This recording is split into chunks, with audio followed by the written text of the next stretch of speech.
এই পোলাওটা শুধু খাবার না, এটা একটা স্মৃতি। এই ভিডিওতে আছে ঝরঝরে পোলাও রান্নার কিছু গুরুত্বপূর্ণ টিপস, যেমন সঠিক পানির মাপ, মশলা কষানো আর দমে রান্নার বিশেষ কৌশল। আজ আপনাদের সাথে গল্পে গল্পে সেটাই শেয়ার করব। আসসালামু আলাইকুম, কেমন আছেন আপনারা? আশা করছি সবাই ভালো আছেন। গ্রামীণ পরিবেশে কাঠের আগুনে রান্না এই পোলাওর স্বাদ ও ঘ্রাণ অতুলনীয়। আমরা যখন সবাই একসাথে হই, গ্রামে বাবার বাড়িতে যাই, হাসি, গল্প আর ভালোবাসায় ভরে যায় পুরো ঘরটা। আর সেই ভালোবাসার সবচেয়ে সুন্দর অংশটা থাকে খালামণির হাতের রান্নায়। এই যে পোলাওটা দেখছেন, এটা শুধু একটা খাবার নয়, এটা আমাদের একসাথে থাকার গল্প। খালামণি খুব যত্ন নিয়ে রান্না করেন, তার প্রতিটা স্টেপেই থাকে অভিজ্ঞতা আর ভালোবাসার ছোঁয়া। পোলাও রান্নার জন্য তিনি প্রথমে চালটাকে ভালো মতন ধুয়ে ঝাঁঝরিতে রেখে দেন পানি ঝরানোর জন্য। আর এদিকে মাটির চুলায় বসানো হয় পাতিল, এতে দিয়ে দেওয়া হয় পরিমাণ মতো তেল আর ঘি। ঘিটা কিছুটা গরম হয়ে আসলে এতে দিয়ে দেওয়া হয় এলাচ, দারচিনি, তেজপাতা সহ ঘরে থাকা কিছু গোটা মশলা।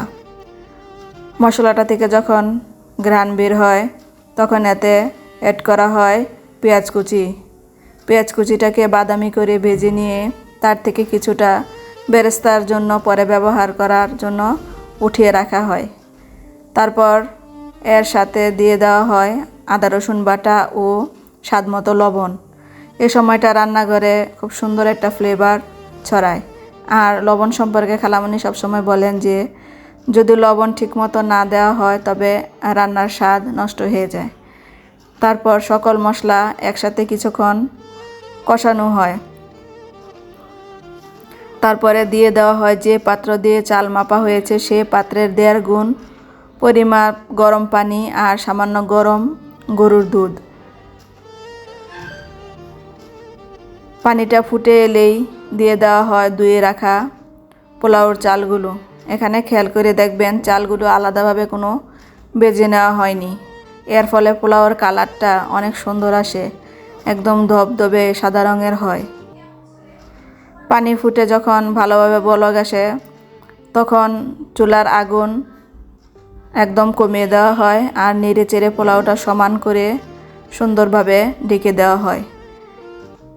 এরপর শুরু হয় আসল ম্যাজিক, দমে রান্না করা। পাতিলের মুখে একটি পরিষ্কার পলিথিন দিয়ে তার উপর ঢাকনা দিয়ে দেওয়া হয়, যাতে করে পাতিল থেকে তাপ, বাষ্প ও ঘ্রাণ কিছুই বের হতে না পারে। এই ছোট্ট টিপসটাই কিন্তু পোলাওটাকে করে তোলে একদম ঝরঝরে, নরম আর পারফেক্ট। এভাবে কিছু সময় ধরে রেখে দিলে পোলাওটা ধীরে ধীরে নিজের মতো করে রান্না হয়ে যায়। ঢাকনা খোলার পর যে ঘ্রাণটা বের হয় সেটা শুধু খাবারের না, সেটা পরিবারের ভালোবাসার আর স্মৃতির ঘ্রাণ। এই পোলাওটা খেতে বসে আমরা শুধু খাই না, আমরা একসাথে সময় কাটাই, হাসি, গল্প করি। আর সেই মুহূর্তগুলোই সবচেয়ে দামি। খালামণির হাতের রান্না এমনই, শুধু পেট না, মনটাও ভরে যায়। তাই ভাবলাম এই সুন্দর মুহূর্তটা শুধু নিজের মধ্যে না রেখে আপনাদের সাথেও শেয়ার করি, কারণ কিছু স্বাদ, কিছু স্মৃতি সবার সাথে ভাগ করে নিলেই সবচেয়ে বেশি সুন্দর লাগে।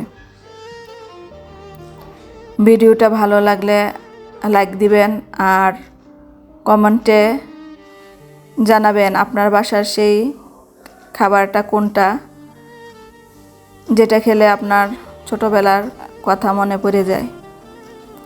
তো ভালো থাকবেন সবাই, দোয়া করবেন। আল্লাহ হাফেজ।